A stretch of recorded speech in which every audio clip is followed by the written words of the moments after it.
A little black girl dressed simply said that her father was the largest strategic partner of a billion-dollar financial conglomerate.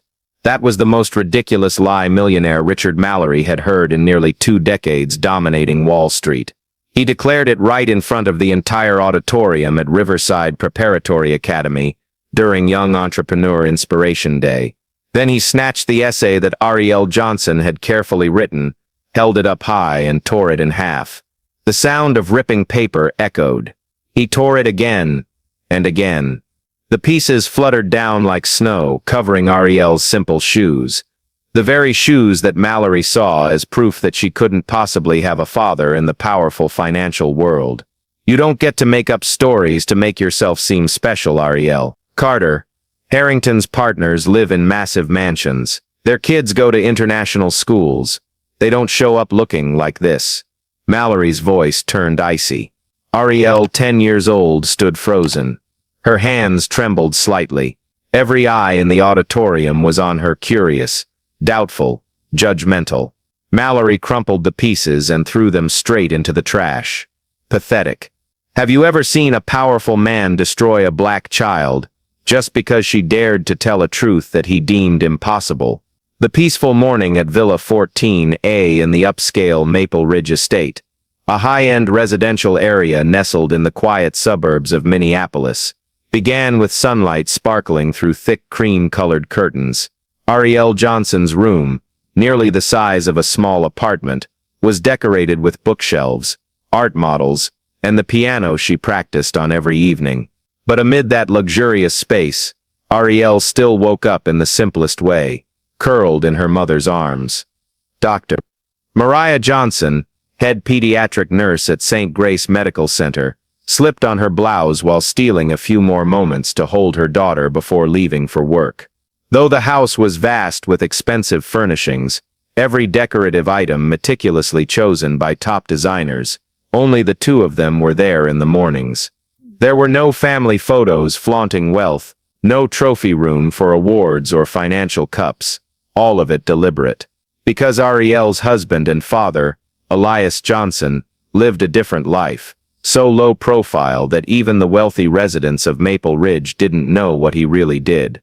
He had been away for 3 weeks leading an international-scale financial deal for Carter Harrington Holdings. Elias was the conglomerate's largest strategic partner, and the figure behind many deals that the press only referred to as anonymous sources. NDAs spanning dozens of pages ensured his name was virtually non-existent in the public eye, and the family had to live in absolute discretion. After a light breakfast, Arielle slung on the small leather backpack her father had given her before his trip. Mariah drove the luxury SUV to drop her daughter off at school for Young Entrepreneur Inspiration Day, an event Arielle had been looking forward to all week, because today she would read her essay about her father's career. On the way, Arielle hesitated, her eyes shining with pride. "Mom, can I tell them what Dad does?" Mariah gently squeezed her hand, smiling but with a flicker of hidden worry in her eyes. "Just tell the truth. But remember, not everyone believes things they haven't seen before." At the school gate, she handed Arielle her still warm lunchbox and bent down to kiss her forehead. "Be yourself. Mom and Dad are always proud of you." Arielle smiled brightly, stepping out of the car in high spirits. She had no idea that in just a few hours that innocent truth would be twisted, challenged, and hurt by eyes full of prejudice. Today was a special day at Riverside Preparatory Academy, Young Business Inspiration Day, the event where students shared essays about their parents' careers and met prominent business figures. The atmosphere at the school was more vibrant than usual, with banners lining the hallways and a large sign in the courtyard reading, "Welcome, future leaders." Few knew that behind the formality was invisible pressure weighing on the teachers and administration. This year's event was fully sponsored by Mallory Investment Group, the conglomerate of billionaire Richard Mallory, who was building his image as the new generation philanthropist through a series of flashy media activities. Mallory had poured $2 million into the Future Leaders Scholarship Fund, a scholarship program the school desperately needed to maintain its reputation. In exchange, he demanded the right to appear at every major event, speak to the entire school, and be treated as the main inspiration figure, a position nearly untouchable. Teachers and parents were wary of him, not out of admiration, but because they knew if Mallory was displeased, the funding could vanish at any moment. That morning, Mallory arrived at the school in his usual elite manner, bodyguards clearing the way, assistants taking constant notes, and a film crew hired by his conglomerate to capture images of the millionaire inspiring children. All eyes were on him, as if the event belonged to him alone. Everyone assumed the morning would revolve around his polished speech, until he decided to find a living example to teach a lesson about honesty, and Arielle, the little girl who had just entered the school with a heart full of pride, unexpectedly became his target. In the classroom, the atmosphere grew more serious as students one by one submitted their essays to the teacher's desk. Arielle gently placed her handwritten pages on the stack, her neat penmanship reflecting the pride she felt for her ever-quiet father. The first line clearly stated, "My dad works in global finance. He is a strategic partner at Carter, Harrington Holdings." Immediately, a few classmates behind her turned to whisper, trying to cover their mouths but unable to hide the mocking curiosity in their eyes. "Carter, Harrington, she's probably making it up." While Arielle bent down to adjust her backpack, Mallory walked along the rows of desks glancing at each student's essay. When his eyes stopped on Arielle's, his expression changed quickly. In a split second, indifference turned to attention, then to calculated suspicion. Carter, Harrington, was the most important partner in his major deals, but a name always kept hidden from the media. Finding no public data about a black man named Arielle Johnson in the company's ranks, Mallory immediately concluded, "This girl is lying." Without hesitation, he took his personal notebook and wrote a short, stern line, "Signs of fabrication, will address publicly." Though just a few words, they sealed the fate of a child's morning. During break, as Arielle sat at the corner table eating with friends, her phone buzzed in her bag. Opening it, she read a message from her dad, landed earlier than expected. "I'll be at the school at 1 p.m. proud of you. Let's make it a surprise." Arielle smiled softly, her eyes sparkling with joy she'd been waiting weeks for. Dad would be here today. Dad would hear her read the essay. Dad would see how strong his little girl was. As Arielle put the phone back in her backpack, Mallory happened to catch that moment from afar. In his eyes, a child's happy smile was unwittingly twisted into a sign of delusion. He believed she was imagining a successful father to impress others. Mallory turned away, completely convinced he had seen through the issue, unaware that he was about to make the biggest mistake of his career and life. The classroom seemed peaceful, but behind it, a storm of prejudice was gathering, waiting for the moment to erupt that Arielle had no idea was coming so soon. Richard Mallory entered the VIP guest auditorium, elegantly decorated with backdrops bearing the Mallory Investment Group logo, and a sign proclaiming "Inspire the Next Generation," that his PR team had prepared early.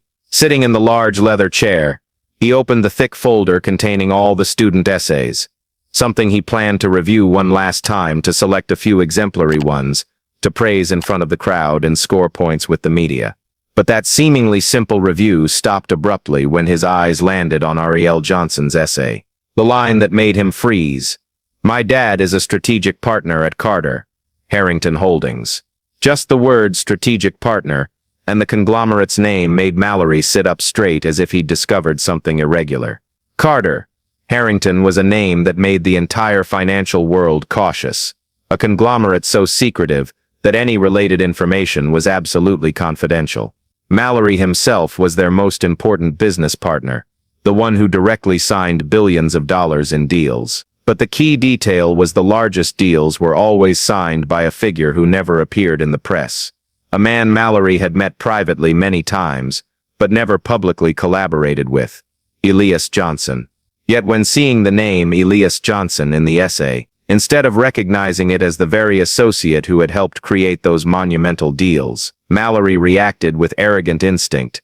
He couldn't believe that a black girl from the modest South Lake area could be the daughter of the man he saw as the financial ghost behind Carter. Harrington. In Mallory's mind, there was only one conclusion.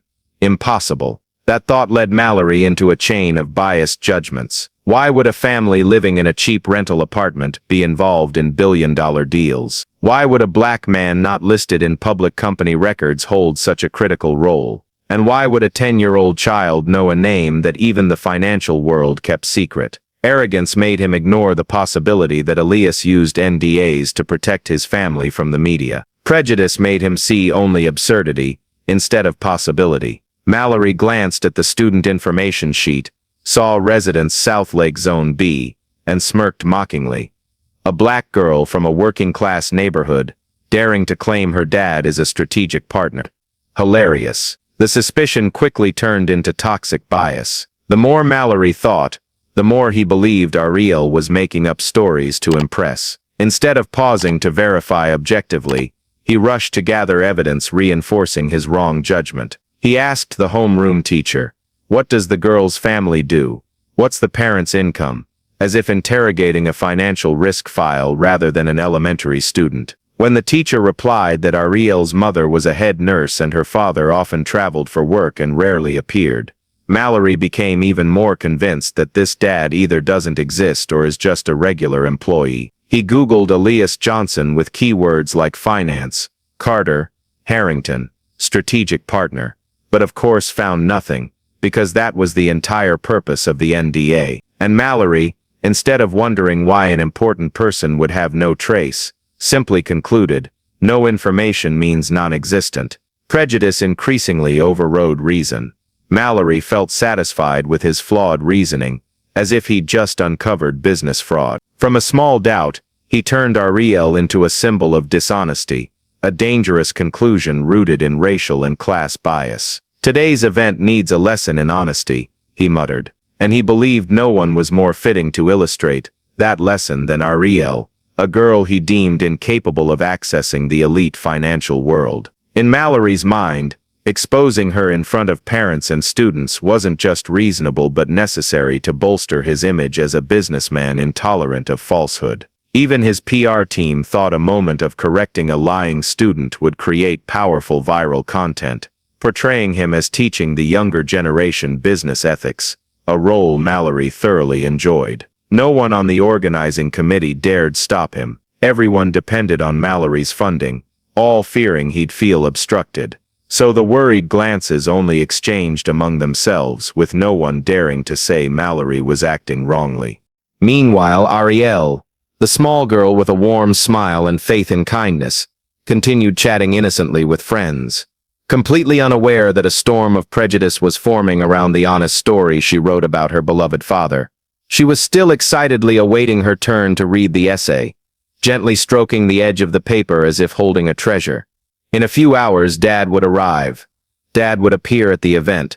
She would make him proud. But Arielle didn't know that in a hidden corner of the auditorium, a powerful man was preparing to turn her into a negative example, just to satisfy his ego and prejudice. And no one knew that very mistake would lead to the moment that would silence Richard Mallory completely. Before the truth, a truth he never saw coming. The Riverside Preparatory Academy auditorium was packed when it came time for the student essay presentations. On stage, soft golden lights shone down on the small podium where each child stood to read their work. Arielle Johnson's name was announced over the speakers, and the little girl took a deep breath, stepping up with her heart pounding from nerves but also full of pride. But just as Arielle had barely uttered her second sentence, a chilling stop rang out, sharp as a knife cutting through the room. The speaker was Richard Mallory. He wasn't sitting in the guest seating as usual, but strode straight down the center aisle, standing imposingly like someone wielding absolute power. No one dared react. The teachers stood frozen like statues. The parents held their breath. And Arielle, the 10-year-old girl on stage, froze in utter confusion. Mallory gestured for her to step down from the podium. "Come here." He pointed to the open space in front of the stage, right in the center of the auditorium, surrounded by hundreds of eyes. Arielle timidly walked over, her hands clutching the essay tightly. Mallory snatched the pages from her grasp as if seizing criminal evidence. Without looking at Arielle, he turned to the crowd, holding the paper high. Let's all take a look at an interesting example of imagination gone too far. His voice dragged out each word, dripping with sarcasm.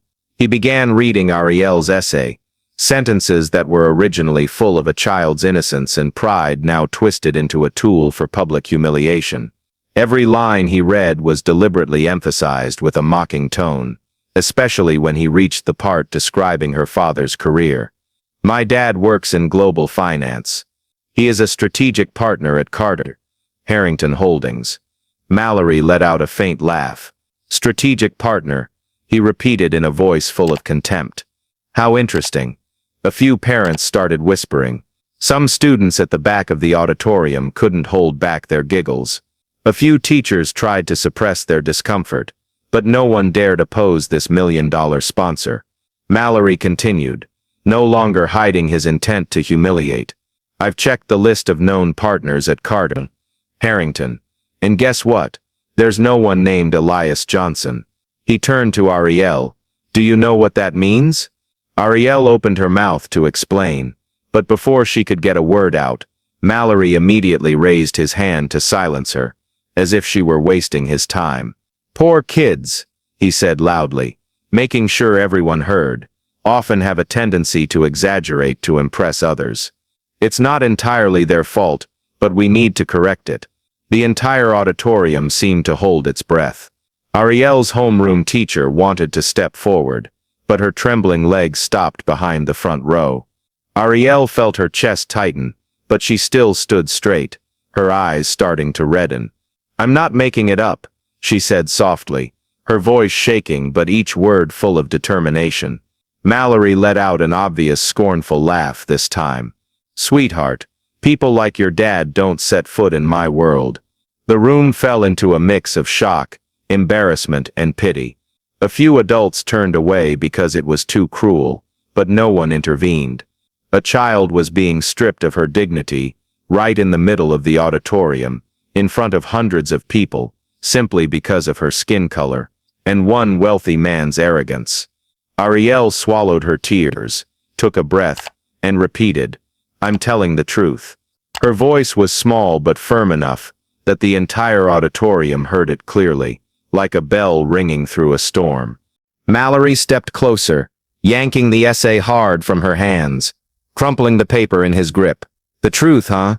He held the paper up to her face, looking at her as if she were a fraud. Let me tell you what the truth is. And then, he tore the essay, tore it in half, tore it to shreds. The pieces of paper fell to the floor, small white fragments like snow, but the coldest snowstorm ever to fall on a child's heart. All the whispering immediately stopped. That moment froze. Arielle stood motionless, her arms hanging limp, her eyes fixed on the shredded essay pieces falling at her feet, the words she had written with all her pride for the father she loved.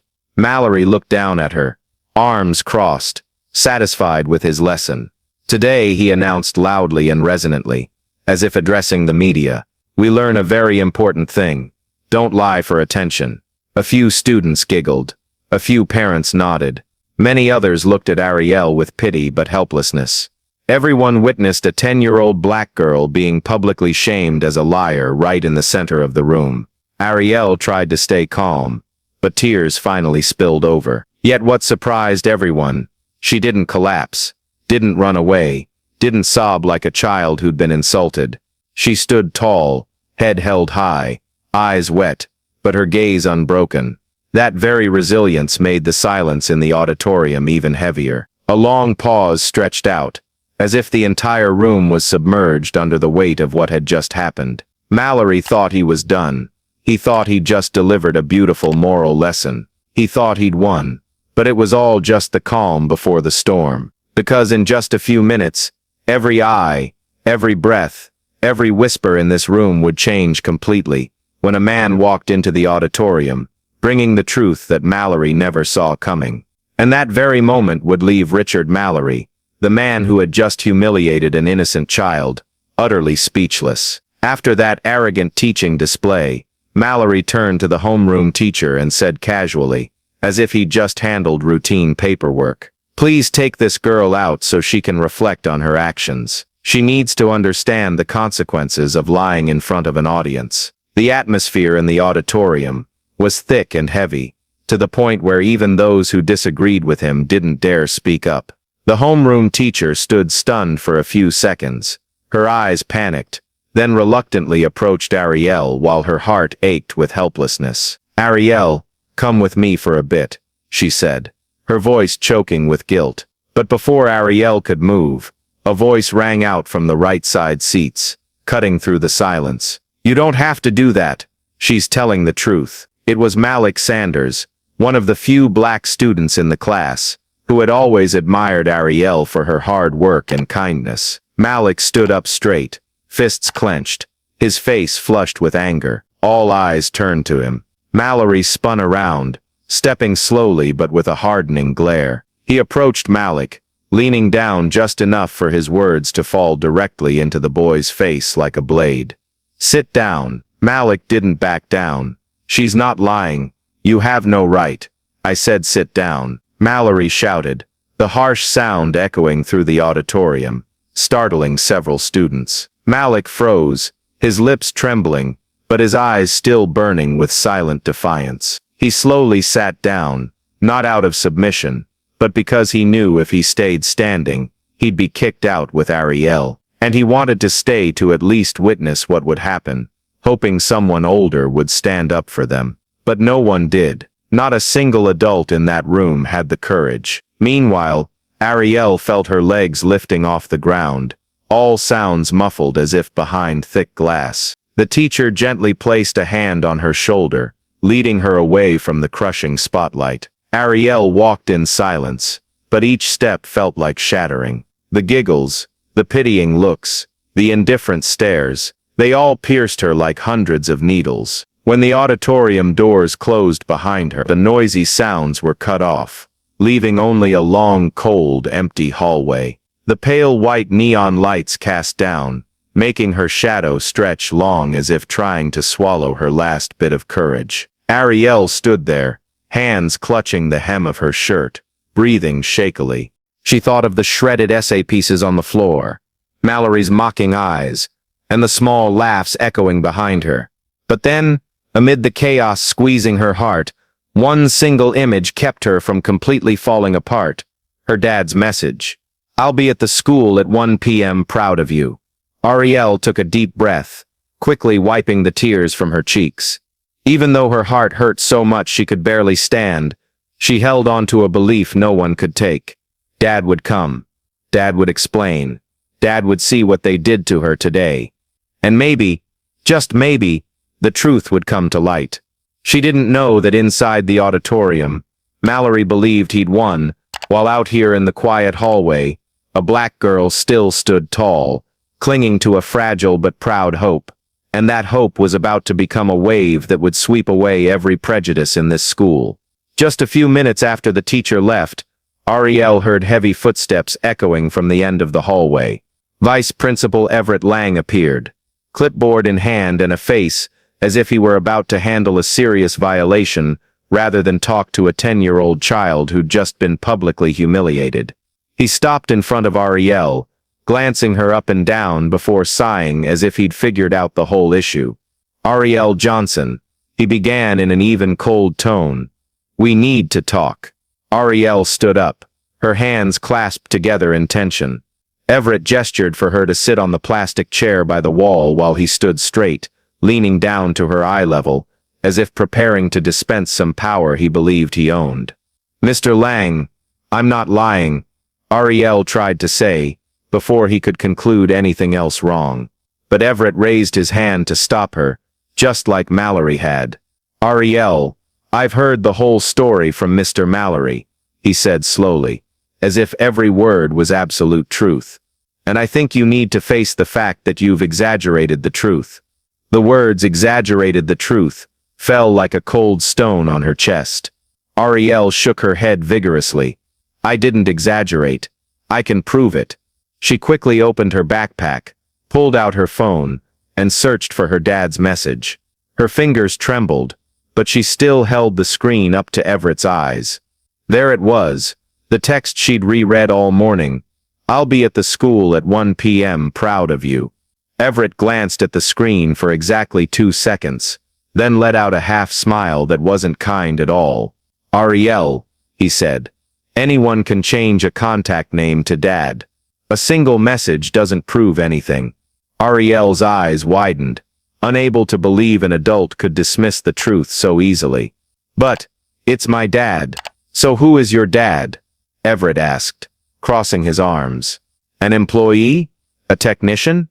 A regular worker? All respectable. But Carter, Harrington is a world-class financial conglomerate. You can't expect me to believe that far-fetched story.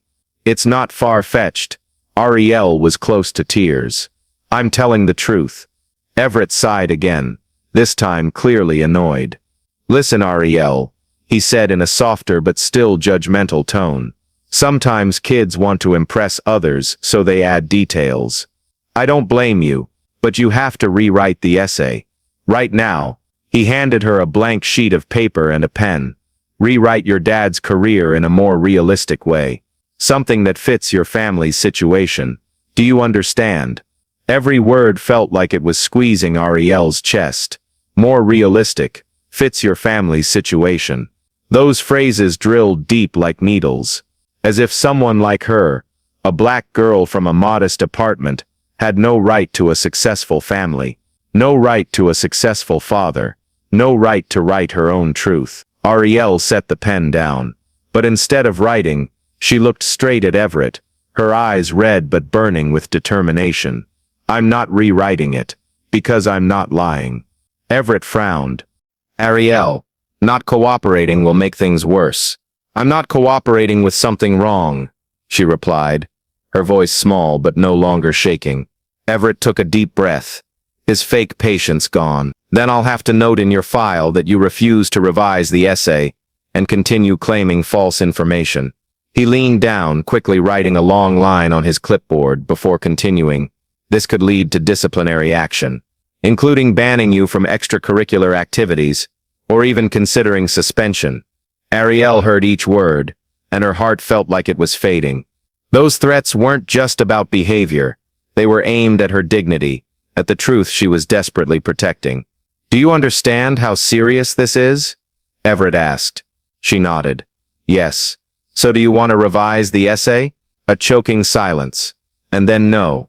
Just one word. Small, clear, defiant enough to make Everett momentarily flustered. He stood up straight, closing his clipboard. Fine, he said, his voice cold as steel. I'll report this to the disciplinary board. You can return to the auditorium when called. For now, sit here and think about your choices. Arielle sat down on the chair, her hands trembling but her heart gradually becoming stronger. She had been judged, humiliated, doubted, threatened, but she wasn't lying, and she wouldn't let others force her to abandon the truth. Dad was coming soon. Dad would arrive. Dad would know. Dad would see everything. And when he walked in, the truth would completely change everything in this school. Just about 15 minutes after Everett Lang left, the auditorium doors opened again with a heavy, creaking hinge sound. A teacher stepped out, face tense, then looked at Arielle with a pitying expression the little girl had never seen before. Arielle, you have to come back inside. Mr. Mallory wants you back on stage. Wants you, not invites, not requests. It was a command. Arielle stood up, her hands still shaking from the hurt, but her heart clung to one single point. Dad was on his way. She repeated that to herself like a lifeline. As she walked into the auditorium, the noise died down significantly, as if everyone knew the next act was about to begin. Mallory stood in the center of the stage, holding the microphone, his expensive suit still perfectly impeccable even after he'd just torn a child's essay to shreds. He gestured, and Arielle, the small girl who'd just been humiliated in front of the entire school, had to walk up on stage one more time. Come up here, Mallory said, like he was ordering a low-level employee. Arielle took small steps, head bowed but shoulders trying to stay straight. When she stood next to him on stage, Mallory turned the microphone toward the audience. Ladies and gentlemen, To wrap up this important lesson on honesty that we've been discussing, I think little Arielle should say a few words. He turned to Arielle, shoving the microphone in front of her face like a verdict. Go on, apologize to everyone for lying. The entire auditorium fell silent. Every eye focused on Arielle again, just like that awful moment earlier, but this time even heavier, more suffocating. Arielle took a long breath, her eyes brimming with tears but flashing something. Mallory didn't expect the quiet stubbornness of self-respect. I have nothing to apologize for. The auditorium seemed to ripple with shock. Mallory furrowed his brow, not thinking a 10-year-old child who'd been pushed that far would still dare to resist. Arielle, he said slowly, trying to keep a teaching tone. This is your chance to make things right. I'm not wrong. Her voice was weak but clear. My dad will come. He said he'd be here at 1 o'clock. A murmur spread through the auditorium. A few parents looked at each other, some shaking their heads. Mallory laughed. Not a happy laugh, but a contemptuous one, drawn out, echoing, as if he were watching a farce he'd directed himself. Arielle, he said, pushing the microphone even closer to her mouth. People like your dad don't show up in places like this. That was the cruelest moment. The venomous statement like a knife stabbing straight into the child's heart, and into everything her family had built. People like your dad. The entire auditorium heard it all too clearly. Black people, working class, not belonging to the elite world. Mallory thought he owned. Arielle stood frozen. No one intervened. No teacher stood up. No parent objected. The adults, the ones with the power to stop this cruelty, all stayed silent. Every eye looked at the little girl as if waiting for her to admit she was wrong, as if her very existence was a burden making them uncomfortable. But Arielle, even with her hands clenched so tight they were white, continued. My dad, I know he'll come. I believe him.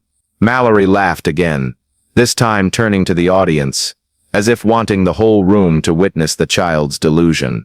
Then we'll wait, he said. 1 o'clock. If Carter Harrington's strategic partners actually shows up, I'll apologize to you in front of the entire school. Someone chuckled. A teacher looked down. The students in the front rows looked at Arielle with pity mixed with confusion. Someone whispered, no way that's happening. Arielle stood there, small but resolute, while Mallory acted like a predator who'd smelled blood and decided to attack more. And if he doesn't come, Mallory said slowly, in the tone of someone used to commanding the world, you'll apologize to me, in front of the entire school, and you'll rewrite your essay with the truth that fits. Many people nodded, thinking it was fair. But no one understood the cruel blow Mallory had just dealt to a child. Arielle, trying to keep the tears from falling, just nodded slightly, not because she was compromising, but because she believed her dad would keep his word. As Mallory turned his back to continue the program and educate the crowd on business ethics, Arielle's final glance went to the wall clock above the auditorium. 12:47 p.m. 13 minutes left. She stood there, her heart curled up in fear, but also pounding with hope. Down below the stage, Malik Sanders looked at her, eyes burning with anger and sympathy. He whispered, don't let him break you. Arielle didn't respond, but pressed her lips together tightly. She was trying to stand strong, trying to hold on to her faith, trying not to let the adults' cruelty crush her truth. Mallory was completely confident he'd won. He believed 1 o'clock would pass in silence, and he'd have the chance to humiliate Arielle one more time to solidify his power. He believed he knew the financial world better than anyone in this room. He believed he knew everything about Carter, Harrington. He believed people like Arielle's dad never showed up in places like this. But he was wrong. Everything would shatter with just the sound of a door opening. And that moment was approaching. While Mallory continued droning on stage about business ethics and honesty in the back of the auditorium, in the small office connected to the administrative area, Principal Dr. Elise Warren was checking emails when the desk phone rang. Not the usual ring, This was the priority line. Only major organizations or government agencies used it to contact her directly. Elise picked up. Voice professional, Riverside Prep Principal's office. This is Elise Warren. On the other end, a deep, extremely serious male voice said, "This is from Carter, Harrington Holdings. We need to confirm a private entrance for Mr. Arielle Johnson. He's arriving to attend his daughter Arielle Johnson's event." Elise shot up from her chair, pushing it back so hard it slammed into the file cabinet with a loud bang. "Excuse me," she stammered. "Did you just say, Arielle Johnson, coming to our school, right now?" The man confirmed, even providing a secure identification code, something only Carter, Harrington's top executives had. "Yes, Mr. Johnson requests the rear parking area be cleared in the next 3 minutes. His security team is arriving first to sweep. He wants to avoid media, so a discreet entrance is needed." Elise felt her breath catch. Her mind spun, then stopped on 3 thunderous words. Arielle Johnson, that man. The key strategic partner. The figure behind most of Carter, Harrington's billion-dollar deals. The one Mallory wouldn't dare disrespect even once in his entire career. The one Mallory always described as so brilliant the entire market pivots on his decisions. The one Mallory had never been allowed to fully meet in front of the press. And that man was Arielle's father. Elise put her hand on the desk to steady herself, heart pounding so hard, she thought she'd just run across the whole campus. Every word Mallory had said echoed in her head like scratches tearing through the wall of silence. "People like your dad don't show up in places like this. Poor kids often exaggerate the truth. There's no Arielle Johnson in high-level finance." Elise felt her face burn with shame for the entire school, for the teacher's silence, for the administration's weakness, for the cruelty a child had to endure, and above all for Mallory's foolish arrogance. She turned to her secretary, voice urgent but clearer than ever. "Prepare to receive a Carter, Harrington executive. Call internal security now. Clear the rear entrance."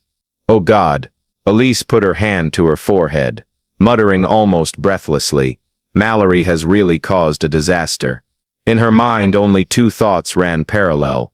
1. Arielle Johnson needed to be protected immediately. 2. Richard Mallory was about to face the truth in a way he could never imagine. Elise took a deep breath, gathered all her courage, and strode quickly out of the office.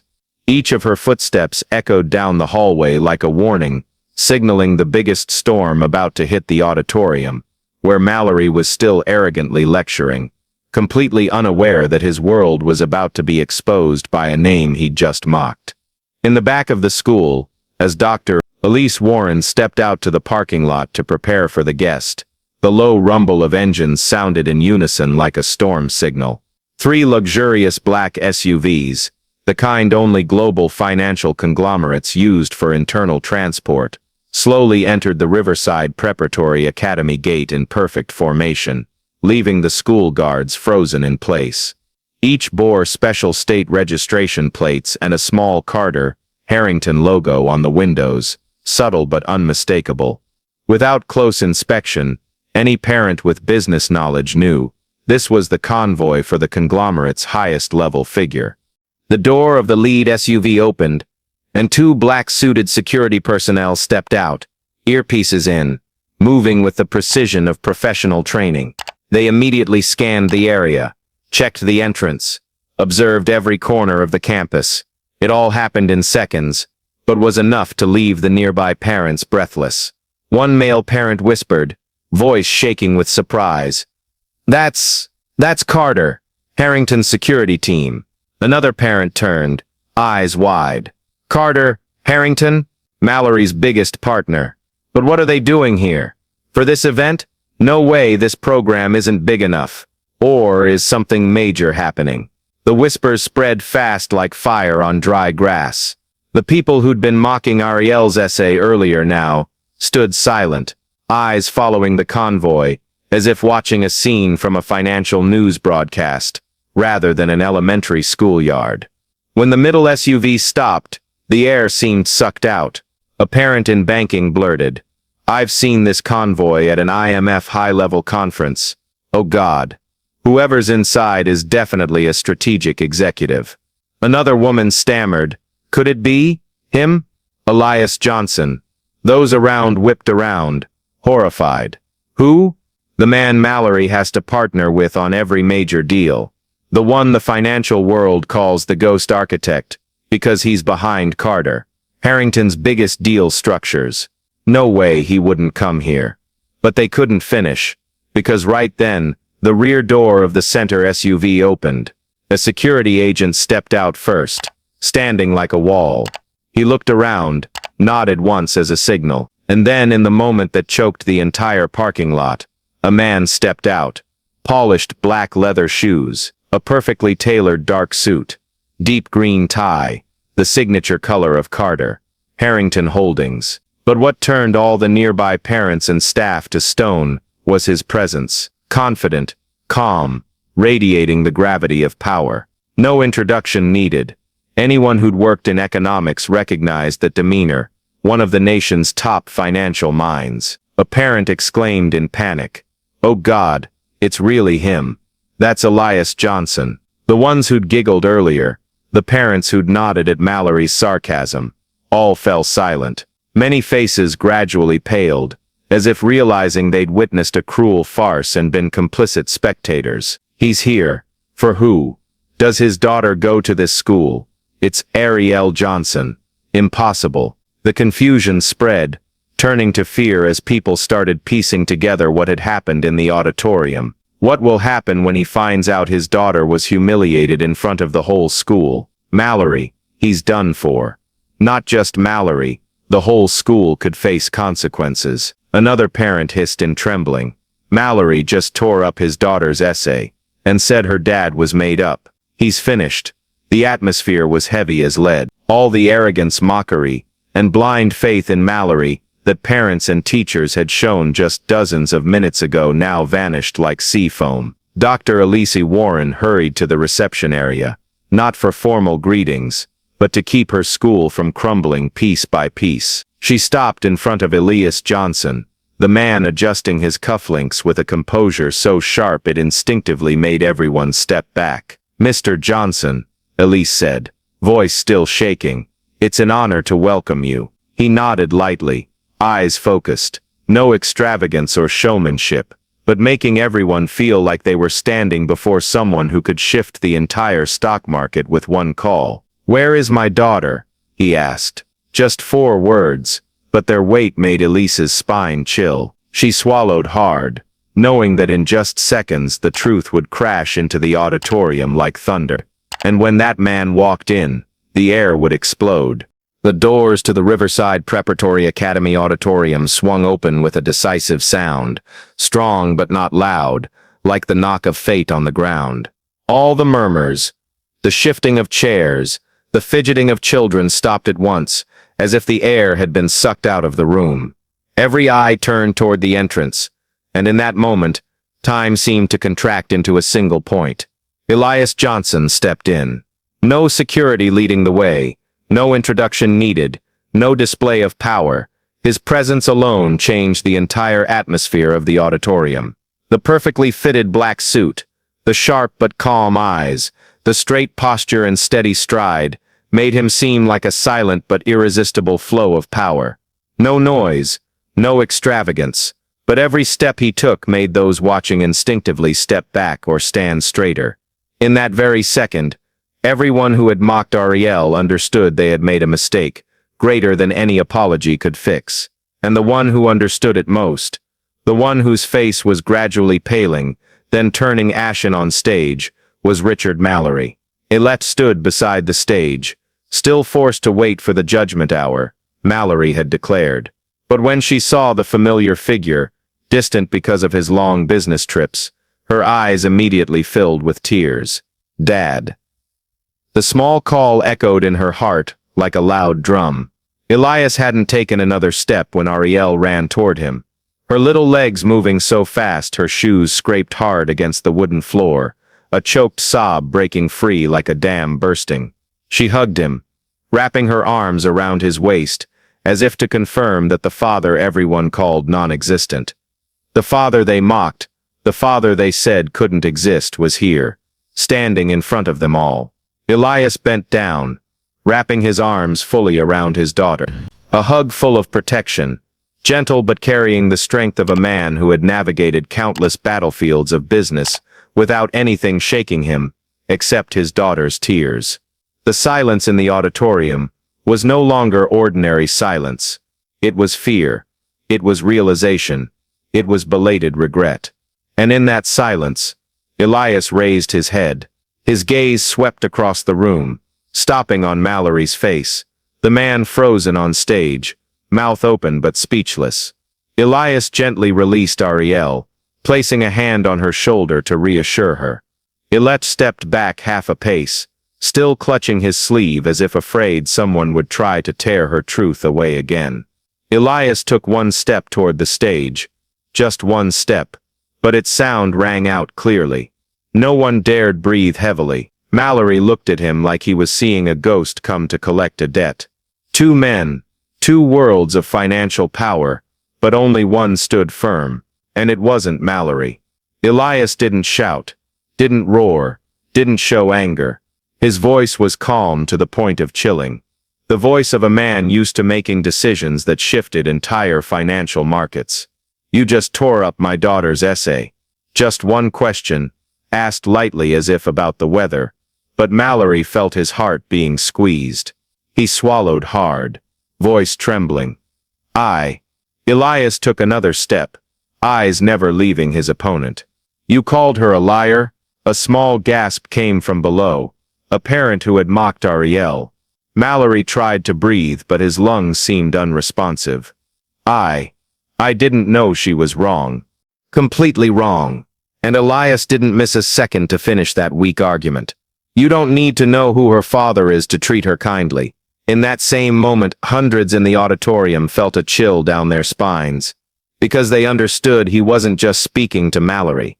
He was speaking to everyone, to those who stayed silent, to those who laughed, to those who were complicit. Mallory opened his mouth as if to say something, but the words stuck in his throat. Elias continued, voice still low and even, but each word like a hammer blow to Mallory's hollow arrogance. A man with financial power like yours needs to humiliate a child to prove his own honesty. Is that the business ethics you're teaching these kids? Mallory stepped back half a pace. An unconscious move, but the entire auditorium saw it clearly. Elias spoke again, not loudly, but his voice carried to the back rows. You said people like her dad don't set foot in places like this. He looked Mallory straight in the eye. Turns out, you're the one who doesn't belong here. The room felt suffocated. Mallory trembled. Some parents bowed their heads in shame. Many students, the innocent children witnessing adults' mistakes, looked at Arielle with completely different eyes. Elias bent down to look at his daughter for a second, as if to ensure she was okay, then straightened. Elias told the truth, and you chose not to believe it, not because the truth was hard to believe, but because you thought she wasn't worthy of telling it. Mallory opened his mouth. Elias raised his hand, not to silence him, but to signal don't degrade yourself further. Apologize to her. Elias said, this time his voice harder, with a non-negotiable finality. Mallory swallowed, looking at Arielle, the child he had hurt so deeply. Little girl, his voice shook as if about to break. I was wrong. Elias watched silently. Mallory took a deep breath, trying to stand firm as the weight of truth pressed on his shoulders. Elias said louder, I'm sorry for calling you a liar. I'm sorry for tearing up your essay.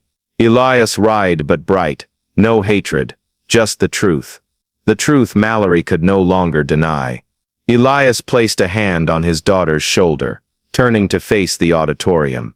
Everyone was standing, either unconsciously or because they felt this was a moment everyone needed to witness. Elias spoke to all, not just Mallory. No child deserves to be humiliated for telling the truth, especially when that truth exceeds the narrow vision of adults. A parent burst into tears. A teacher covered her mouth with her hand. And Mallory just stood there, silent as if every layer of his armor had been stripped away in front of the whole world. Elias bent down to hug Arielle once more, whispering something only the two of them could hear. But everyone understood the meaning of that moment. The truth had won. Not through power, not through money, but through the resolve of a 10-year-old girl who refused to let prejudice crush her faith in her father. As Elias and Arielle stood together in the middle of the auditorium, true power had reversed. And Richard Mallory, the man who had just held complete control over this room, now stood there like a small shadow under the light of truth. Mallory stood there, arms hanging limp, face ashen as if drained of blood. No longer any trace of the arrogant millionaire who had torn a child's essay, no longer the confident man who thought he was always right.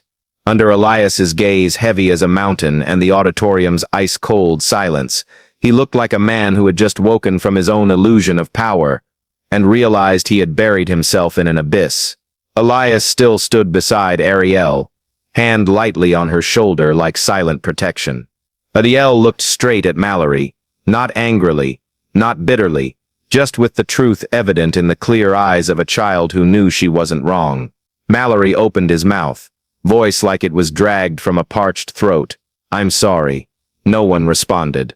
No applause, no whispers, just silence, forcing him to continue. "I'm sorry, Arielle," he said louder, voice clearly trembling. "I'm sorry for humiliating you in front of the entire school, for doubting what you said, for tearing up your essay." The words grew heavier by the second, as if each apology cracked another piece of his deeply ingrained ego. Mallory turned to the parents and teachers, trying to stay composed but unable to hide his shortness of breath. "Made a serious mistake. I let prejudice guide me. I assumed a child couldn't tell the truth just because of her circumstances." The auditorium seemed to sink to another deeper level. The parents who had mocked Arielle now bowed their heads. The teachers who had stayed silent, while Mallory insulted a child, now looked at each other with regretful eyes, not daring to meet Elias's or Arielle's. Elias stepped forward half a pace, his voice low and clear enough that the entire space tensed to hear every word. "I'll make it known to everyone, so there's no doubt left." He stood straight, no need for loud declarations, just stating the truth.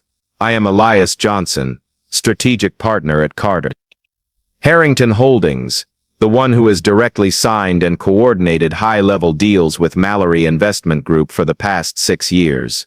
A sharp inhale came from the parent section. A woman stammered, "Oh God, he's real." A teacher whispered, voice shaking, We treated her like that." Elias continued, "And Arielle, my daughter, told the truth from start to finish. Nothing added, nothing exaggerated." He looked straight at Mallory, but his words were for the whole room. "The problem isn't that you didn't know who I was. The problem is you believed a child like mine couldn't have a father like me." A male parent covered his face, clearly ashamed. Another woman started crying, not from emotion, but from realizing she had been swept into Mallory's cruelty without noticing. Mallory stood before them, no escape. He bowed his head so low it seemed he wanted to disappear. "I let power blind me. I thought I knew everything about the financial world, but it turns out I know nothing about humility." Arielle looked at him, eyes wet but without hatred. That very look made Mallory even more ashamed. "I'm sorry," he said for the third time, voice choking. "Not just to Arielle, but to all the children here. I failed." Elias placed a hand on his daughter's shoulder and gently nodded toward Mallory.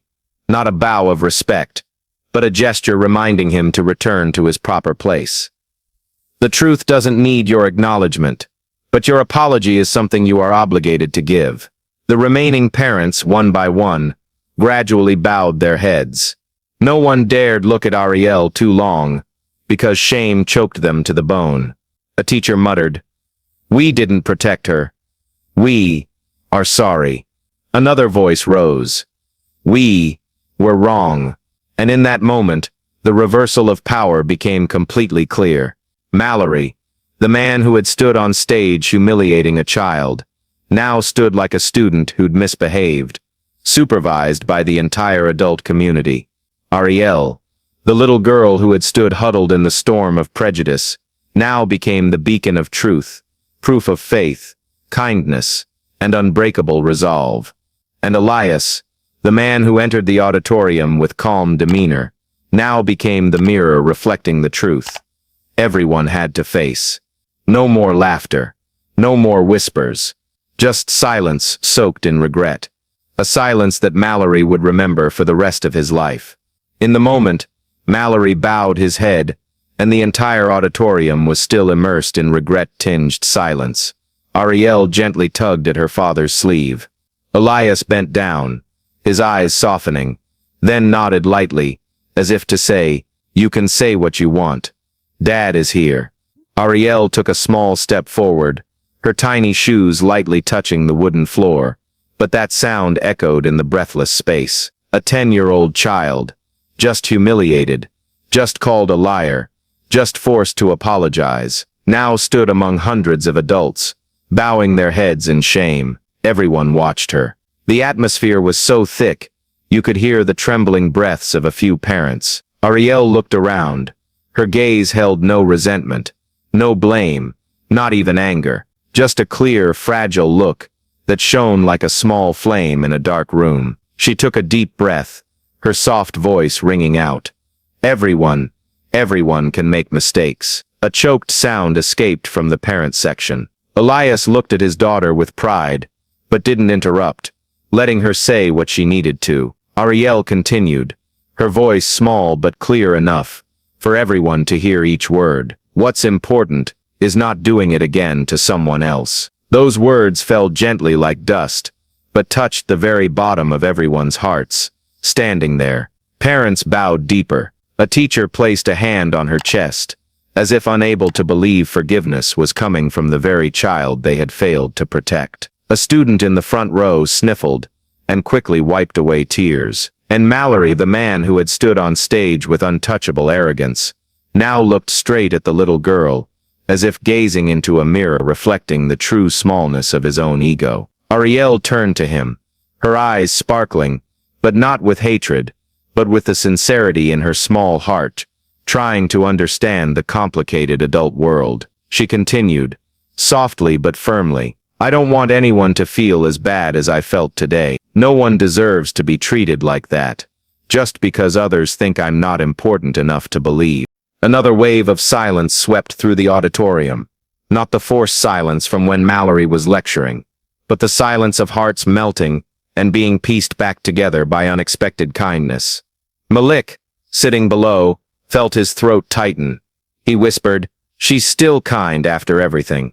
An older teacher who had stood in the corner out of shame for her own silence, slowly raised a hand to wipe a tear from the corner of her eye, whispering to a colleague, "That child is kinder than all of us." Arielle turned back to her father, as if seeking final agreement. Elias smiled faintly, a warm smile, full of pride but mixed with pain for what his daughter had gone through. He placed a hand on her back, but said nothing more.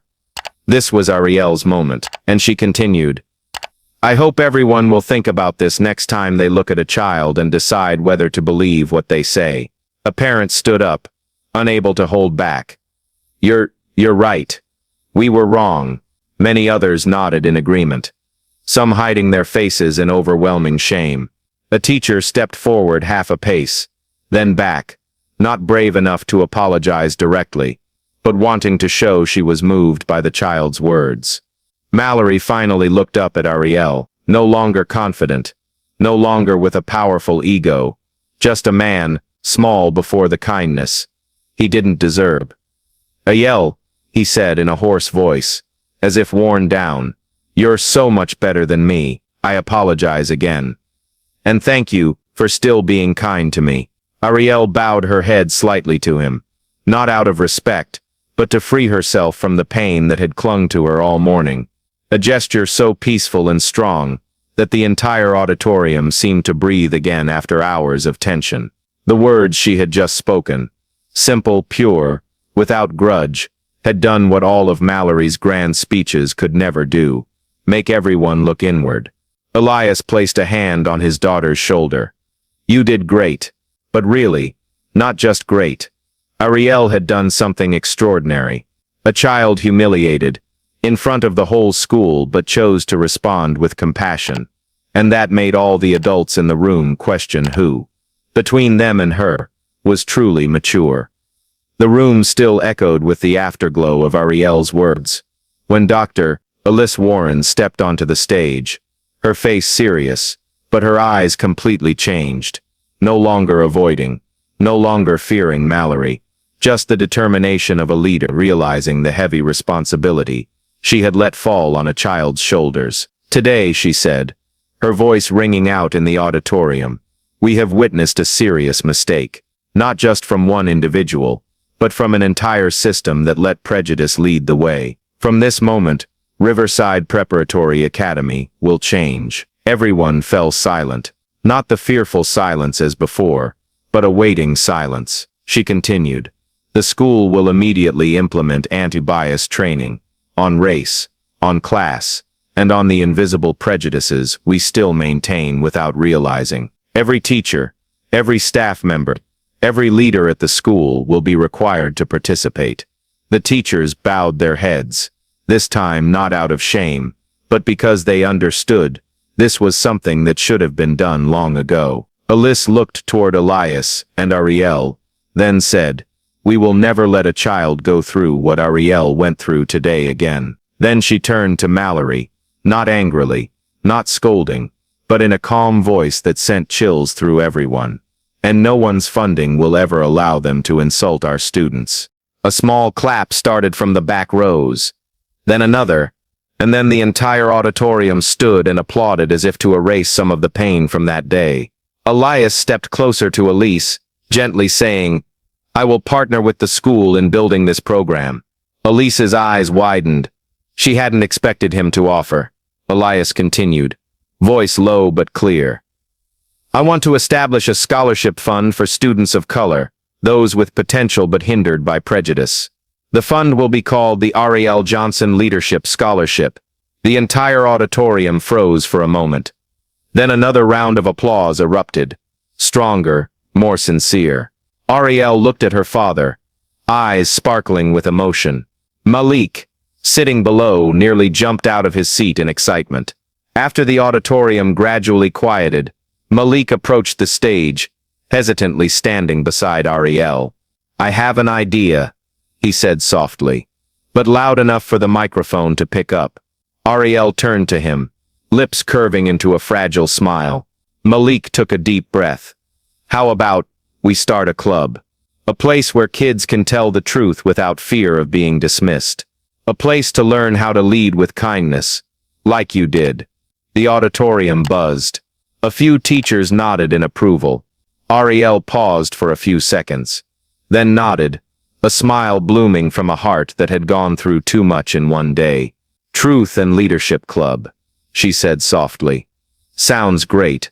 Elise immediately added, this club will be officially recognized by the school, and we will make it part of the character education program at Riverside.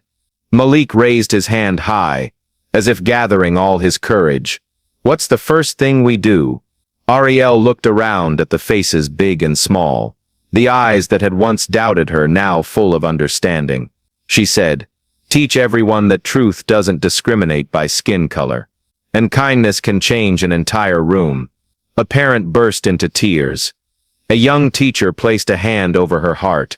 Mallory bowed his head deeply, for the first time in years not being the one with the final say. And in that moment, Riverside Preparatory Academy seemed to become a new place, not perfect, but ready to step onto the path of repair. Elias bent down beside his daughter, gently placing a hand on her hair. You did what even adults couldn't do, Arielle. Arielle leaned her head against him, a faint smile appearing despite her still red eyes. I just told the truth, Dad, she said, and I don't want anyone to get hurt like I did. Elise stepped forward, extending her hand to Arielle and Malik. Truth and Leadership Club will start with you two.